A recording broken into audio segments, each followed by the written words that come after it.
duplex. It means that it has a road, but it's like a one-way street. You can only send traffic one way. Now again, this kind of stops or harms the bandwidth because only one device can talk at any one time. Now typically with these fiber links, the speed of light, you want things traveling full duplex. In other words, you want to have, now this might be two kind of separate connections working in tandem. Okay? So again, you want the highest speeds possible. Okay? So again, when you're laying one cable, usually they might lay 2 or 3 or 4, depending on the ISP. Okay? They want to get the most out of that channel.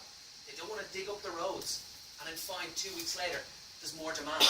So usually they'll put down a lot of trunks. Okay? Thank you. All right, guys. So here's the thing. This is all big picture at the moment. But over the next kind of 10 to 11 weeks, believe it or not, you're going to do all this stuff. You're going to understand how STP works, how the election process works. You're going to be able to set up ether channels whereby you're going to control more bandwidth between 2 switches. Okay?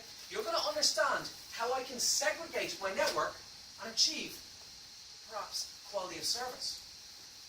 We're going to look into what's called another technology called VLANs.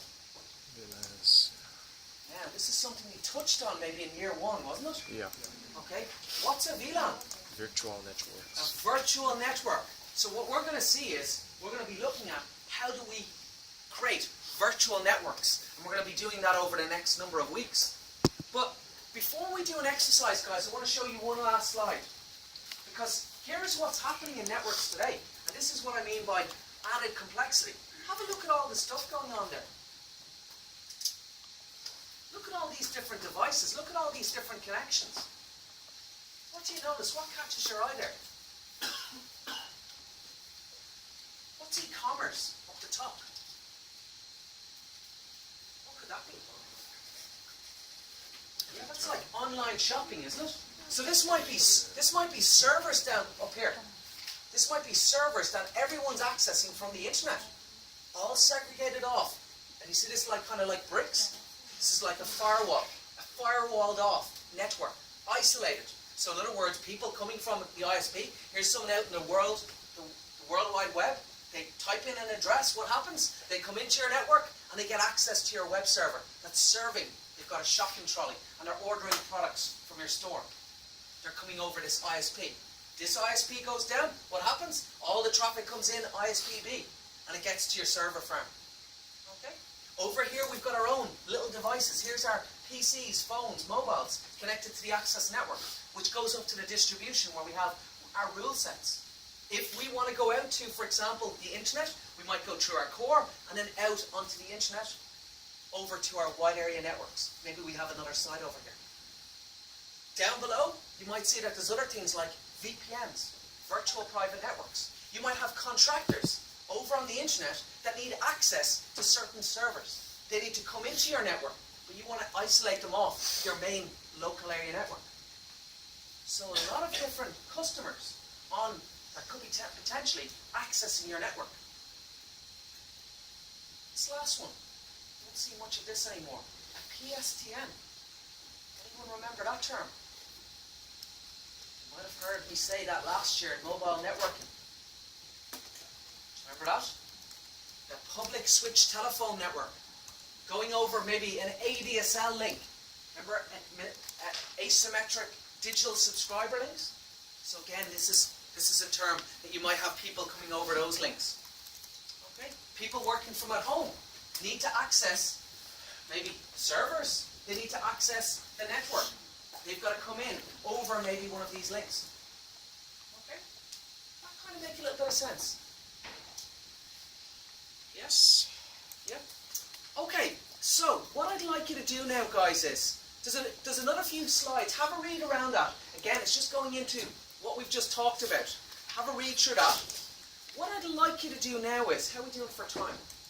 I've got a little exercise for you to do. And the exercise is, let's bring up our Moodle page. Okay? It's this one here, the network part. No, it's not.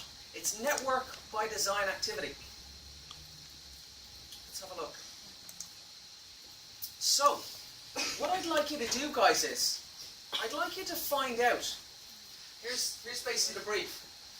Use the internet to find information and take notes about the Cisco three-layered hierarchical model. You're going to need to find out about the access layer, the distribution layer, and the core layer. And here's the thing what I want you to do. I want you to make your own notes on, give me a simple definition of each of these three layers. Give me 3 concise facts about each layer. In other words, what exactly does the access layer do? What does the distribution layer do? Can you write that out in plain English? And then network to device capabilities needed in each layer. What makes the access layer different from the core? Would I plug in my PC directly into this core switch? Or into this core router? Would I do something like that? Would I ever have a PC connected into my core, do you think? A lot of people shaking their heads. No, you wouldn't do that. You connect down at the access layer, okay? Is it possible that networks are moving from this layer 3 and stripping out these access layer switches and these becoming distribution layer switches? Well, actually, this is happening in a lot of networks today. We're bringing this intelligence of layer 3 down into the access layer. So that's possible. This is called a collapsed core model, okay? But I want you to have a look at that. And again, there's a couple of things. A detailed graphic that shows a full 3-layer hierarchical model. Now again, guys, I'm getting you to do this task because I want you guys understanding this stuff. It's important to have a good understanding about what's the difference between a flat architecture and a hierarchical architecture. Now, just to remind you, obviously in January, you sit an exam. It's very likely every year something comes up about this model. So this might come back to help you in your revision. Okay? That sounds fair enough? So, it's 10 o'clock now, guys. Do you want to, will we do this for about 20 minutes? Okay? Give it a good go, 20 minutes. And then what we'll do is we'll take a break then. Does that sound fair enough? Yeah.